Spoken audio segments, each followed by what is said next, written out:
Okay, usually I don't. Welcome to the online interview of the Media Expert. Our guest today is Jean-Paul Riby, CEO of Sun Hospitality Group. Welcome to the Media Expert, Jean-Paul. Mauro, thank you very much for having me today. It's a pleasure to be there. Thank you. Sun Group is one of the largest real estate developers in Vietnam, active in holiday resorts, attraction park, and luxury real estate. They have a total of 9 operating assets now, another 5 which are under planning, and they go from upscale all the way to luxury. The majority of the property that they have is under third-party international management, and they have some of the iconic projects in the country, such as M Gallery Sapa, JW Marriott Phuoc, and Intercontinental Da Nang. So it's a pleasure to discuss with you, Jean-Paul, about the situation of Sun Group and also the future and your opinion. So starting from really how your team is doing in this period and how your resorts are generally going through this situation. Well, you know, as most hoteliers in Vietnam, I believe we all have a very serious impact on the hospitality industry, unfortunately.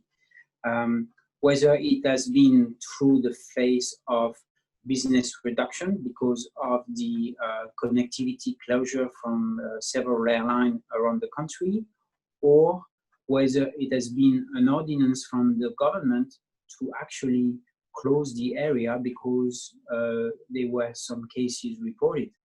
So either way, it is unfortunate, but we have to tell the truth. All the hotels are closed. When I say close, you just have to sense the word and think about the fact that close means we are not allowed to receive any guests. Okay? Now, close in the proper sense of the word, we only have few hotels who officially do not receive any business because the business segmentation is drastically affected, which can be the Chinese, which can be the Taiwanese, the Korean, you know, all Asian business in general. And those are the hotels which are in link with the park, such as the Mercure French Village in Banana Hills or the Premier Village Da Nang, you know, or the Premier Residence in Phu Quoc. Those hotels, unfortunately, are closed due to the business relationship they have.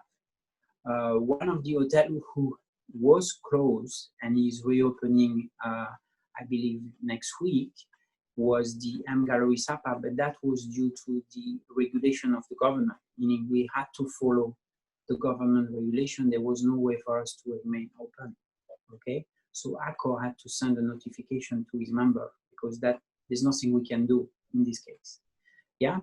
All other property remain open, of course, but, you know, close to guests. That means no one can actually come and stay as per government ordinance, okay? So that's really the situation.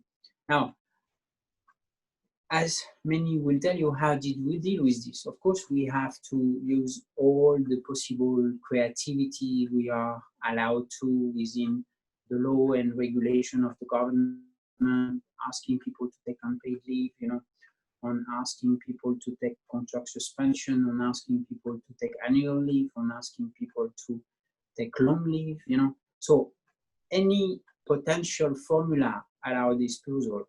Of course, we have held what one would call town hall meeting with staff, and then work on a voluntary basis first, you know, and then based on the voluntary basis, then we reviewed the numbers and made decision whether, you know, there was some further adjustment to be made. That's what I would say. So that was the plan that has been, you know, put in place for all our properties. So now the way it looks like, you know, to be very frank, I think the hotel will pick up very quickly, will return to business very quickly, are hotels which are, you know, supported by what I would call corporate business. Because once people are allowed to travel within Vietnam, like it is going to be the case as of next week, you know, then people are going to start booking again, and they're going to start staying, having meetings, and so on. So yes, these hotels are going to perform, or let's say going to start to revive themselves and then, you know, pick up business. Resort. So sorry. Sorry. You know, resort is a little bit different because resort, it all depends where you're located, you know. In the instance of Sapa, I believe it can work because people from Hanoi will want to escape. So they'll go two places. They'll either go into our resort in Halong Bay or they will go to our resort in Sapa. People in Ho Chi Minh City would want to escape to Phu Quoc, for instance. Yeah, as Da Nang remain closed, by the way. Da Nang, for the moment, according to the government regulation, is still closed. It's the only city who has not yet reopened. Yeah, but everywhere else in Vietnam is open. So Phu Quoc will enjoy business as soon as the flight will resume. That means as soon as Vietnam Airlines, Vietjet, and so on will resume their flight, then again, depending on connectivity, we can enjoy business. Yeah, but I think one important point to mention, which people do not realize, probably when everyone say, oh yeah, you know, as soon as the government is open for business, then we can generate business. Personally, I don't agree with that. And the reason for this is very simple. People have been pretty scared about the virus, you know, and it's very fresh in their mind. So if you do not display some sort of safety measures and safety precautions, you know, where you actually tell people, hey, come to see us because we are safe. We will make sure that A, B, C, D is done, so you do not have to worry about the virus. Then people will feel, you know, untrusted, and they will make a move to come to your resort in this case. And that, I think, a lot of people forget about this because in the people's mind is very, very fresh, you know. They're not going to forget today or tomorrow about the virus. So before they make a move, before they decide, okay, let's take the whole family for a weekend in ABC place, they will be, you know, having consideration towards this point. And I think that's very important. Officially, the second point is for us as operator as well, you know, in order to soft open the hotels again, because what people forget as well is that, you know, when you've closed the hotel for, I don't know, a month and a half, in some cases longer, you know, it's almost like doing a soft opening again, because you have to start again from scratch and set up everything. So, you know, these kind of things takes a bit of time. It's just not happening in a couple of days. First, you have to call back all the staff, you have to retrain them, you have to motivate them again to be, you know, in the system, in the production. So it takes a bit of time. It takes a couple of weeks. I'm not going to say it takes. I think you made a lot of points. Let me just ask you back one question relating the safety measure that you mentioned, which seems to be very important for the guests to know that there will be certain level of protection for them. Are the international operators helping? Do they send owners certain international guidance, new one that each owner will request? And how is the approach of international operator to owners like yourself? Of course, you are absolutely correct. I mean, we are not just doing things by ourselves, you know. We have the support from international operators such as Accor. You know, I've sent a long list of steps, you know, that we have to go through. Marriott is doing the same thing. Intercontinental is doing the same thing. So basically, all operators have their guideline. So it's, I would say, not easy, but it's there to be followed.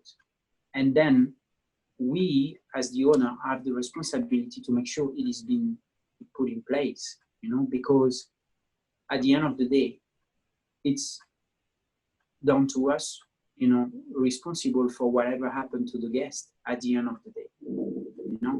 So we have to make sure they've been put in place. Yeah.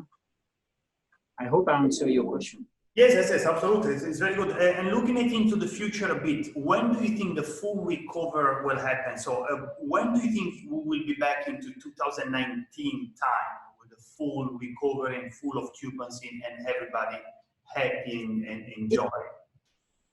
It's a very important question, but it's also a very difficult question to answer. Now, why do I say this? Because you can look at it with steps. What I would say is, the immediate step, yes, for Vietnamese business can return to a normal level, I would say, pretty soon. That means if everything is reopened by the end of May and the government is confident, then I would say that by the end of June, business may have returned to a normal situation in Vietnam, within Vietnam, I should say. Yeah. Now, when we are talking about step two, which I consider step two being the Asian business, okay? Now, that is a bit of a question mark, because if you see currently what's happening in China, China is a little bit scared of letting people in because they're coming with viruses and so on. So, if Vietnam is actually, following the trend, they will also be very careful to who they allow coming into their countries. So that's going to be the first point. The second point, will be what kind of connectivity would you have? Would you have flight from Seoul? Would you have flight from Shanghai? Would you have flight from Hong Kong, from Singapore? Take an example at the moment. You fly out from Singapore, you come into Vietnam, you get quarantined for 14 days, first of all, okay? You fly back to Singapore from Vietnam, you arrive in Singapore, get again, quarantined for 14 days. Now, do you think anyone is going to travel? I don't think so, So that is also the kind of theory behind where I personally think that the step two is not going to happen until September. I mean, this is my personal prediction. Huh? Please don't quote this. It's just me personally thinking as such. Yeah, nobody say that, but I personally believe that nothing won't happen before September. Okay, and then step three, which I would consider to be, Europe, Americas, and whatever. I don't see it happening, very honestly speaking, before Christmas, end of the year. For me, as that is again personal, but looking at the world situation, and you and I are two foreigners, and we have countries who have suffered very heavily. I don't think they're prepared to, fly again and send their people out and have this kind of exposure again. So all these led me to say that I don't foresee, European nor North American business to return before the end of 2020, beginning of 2021. That would be my personal assumption. Okay, so we'll look at, it's still a few months. I mean, it's some people looking at into even further down 21. So they don't just write off this year. They probably see that coming, stretching into the next year. But it's good. It's good to know that somehow there are a few things to come in place, and we will be back on track. Now, looking at still this topic of recovery, do you think next year, so 2021, will there be opportunity for developer investor like your groups? So do you think there will be a new opportunity to come to be captured? I think there is plenty of opportunity. Vietnam is still a fertile land, and there is a lot of opportunity to be explored, and there's a lot of opportunity to be developed in Vietnam. Now, what's going to happen is, with the experience we had, people are probably going to be thinking as making the best of their land, and their development in terms of dollars per square meter. And I think this will become a very turning point into the planning of the development. That means it probably will not be anymore where one say, oh, I want a luxury hotel. People will be looking at, okay, I have 1,000 square meters. How many floors am I going to build? How many square meters per room? How many people can I put in a room? How much would I get in return per person in each room? All of these key factors are going to be looked at much, much more seriously by owners, I believe, because I mean, after what they've seen here, and after how much they lost in 2020, because the losses are huge, you know, there are going to be some real questions asked in the future. So you cannot be just developing and going up with the property, whether you're an operator or whether you operate by yourself. You know, like some group, you're going to ask serious question. Okay, why should I do a hotel here? And what kind of hotel am I going to do? Am I going to do a 3-star, a 4-star, a 5-star? Are we doing, you know, this type of business model or another type? So these are the questions which are going to be asked. But the opportunity, wow, they are multiple, there are plenty. You know, of course, I'm not talking about Hanoi and Ho Chi Minh, because we know those are very saturated city already. But outside of these cities, there are so many opportunities you can. I mean, I have had the opportunity and the pleasure to travel, you know, across Vietnam by car, you know. I tell you, there are some amazing places in Vietnam, you know. Good. So And it's not just the usual one city, but you stretching the whole country and a lot of new destinations. It's interesting to know that also a lot of people will believe, myself as well, that of course the local will be the one that will start the whole recovery. So it's interesting to know that because also the local travelers will be the one driving everything, then is the time that we start to explore probably more than destination than the usual common Da Nang and Nha Trang and Phu Quoc and the rest. Yeah. Okay, thank you very much. Sorry, you want to add something? Yeah, no, I just wanted to say that, you know, indeed, the drivers will be the local market, because I think Vietnamese will have learned one thing, is that they need to focus, you know, 200% more on the Vietnamese market rather than anything else. So that's just what I want to use as a closing point.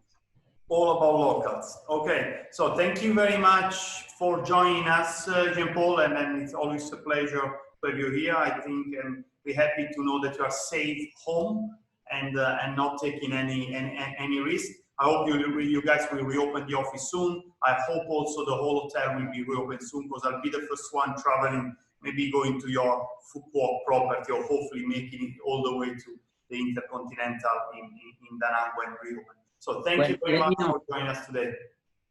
If you do want to go, let me know. I'm sure we can look after.